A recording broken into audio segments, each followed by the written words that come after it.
ઝવેરી સાહેબ, additional collector, વહીવટદાર અધિકારી સાથે બેસી અને જે મોરબી જિલ્લાના પ્રશ્નો જે સારી રીતે કામ થાય એના પણ પ્રશ્નની ચર્ચા કરી. મોરબી જે નગરપાલિકામાં જે નાની મોટી પ્રશ્નો છે એની પણ ચર્ચા કરી. પણ જે આ ઢોર ઉપાડવાનું છેલ્લા 1.5-2 મહિનાથી પ્રયત્ન કરતા હતા, પણ ઢોર ઉપાડ્યા પછી રાખવા પડે. રાખી એટલે દરરોજનું એક પશુમાં અહીંયા 100 રૂપિયાનો ખર્ચ થાય.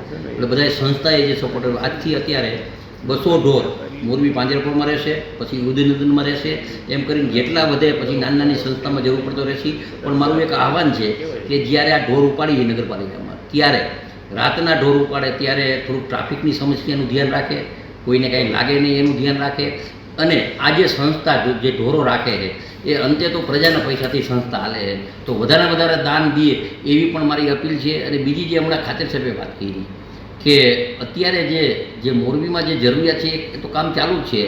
કોઈ ઢાંકણાના કામ ચાલુ હોય, કોઈ ખાડા બુરવાના કામ ચાલુ હોય, લાઇટના કામ ચાલુ હોય, કોઈ અહીંયા આઈવાન કામ ચાલુ થયું એવું નથી, રૂટિંગ છે.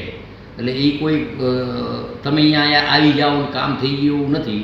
અને બીજું નવું જે પ્લાનિંગ છે ચોમાસા પછી આપણે જે ડેવલપમેન્ટ કરવાનો છે, નવા રોડ કે ગટર કે જે પણ કરવાનું હોય એનું પણ પ્લાનિંગ કરી અને વધારે મોરબીના કામ ચાલુ થાય એની અમારી આજે મિટિંગમાં ચર્ચા કરી. અને સારી રીતે મોરબી જિલ્લામાં સારી રીતે અધિકારી પણ સારી રીતે કામ કરે, અધિકારી દોડે.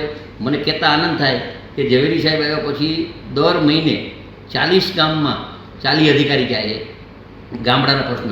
એવી જ રીતે 1.5-2 મહિના પછી અમે પણ નગરપાલિકાના એક વોર્ડમાં નગરપાલિકાના કર્મચારી જઈ અને એના પ્રશ્નો લઈ અને એનો પ્રશ્નનો નિકાલ થાય એવું અમે પણ પ્લાનિંગ કરી છીએ. દર અઠવાડિયે એક વોર્ડ લેશી અને એ વોર્ડનું લગભગ સંકલન અધિકારી સાથે પ્રજા પાસે અધિકારી જાય એવું પણ અમે આજે પ્લાનિંગ કર્યું છે. એ પ્લાનિંગમાં ખૂબ સહકાર આપશો. કાલે આપણો હોનારતનો દિવસ છે, આજે 45 વર્ષ થશે. કાલે મૌન રેલી નીકળવાની નગરપાલિકા, એમાં પણ આપણે સૌએ જોડાવ. પરમદી 5:30 વાગે પોલીસ સ્ટેશને ત્યાં આપણો ત્રિરંગા ઝંડાની યાત્રા છે એમાં પણ જોડાવ. સૌએ સાથે મળી અને મોરબીનો સારી રીતે વિકાસ થાય અને સારું કામ થાય એના પ્રયત્ન કરી. પણ મારી વિનંતી છે વિરોધ પક્ષને કે તમે વિરોધ કરો, પણ વિરોધ સાથે ખોટા બુમરાણ કરી અને ખોટી રીતે જે અમારા કર્મચારી પાસે જાણવા મળ્યું કે આ બાચકા અમે નાખ્યા છે એવું ન કરો. તમે જે કરો એ પ્રજાને ખબર છે, અમે જે કરી પ્રજાને ખબર છે. ખુલ્લી કિતાબ છે અને કંઈ સાની માની વાત નથી. એટલે ખોટી રીતે મોરબીની પ્રજાને હેરાન ન કરો એ મારી નમ્ર વિનંતી.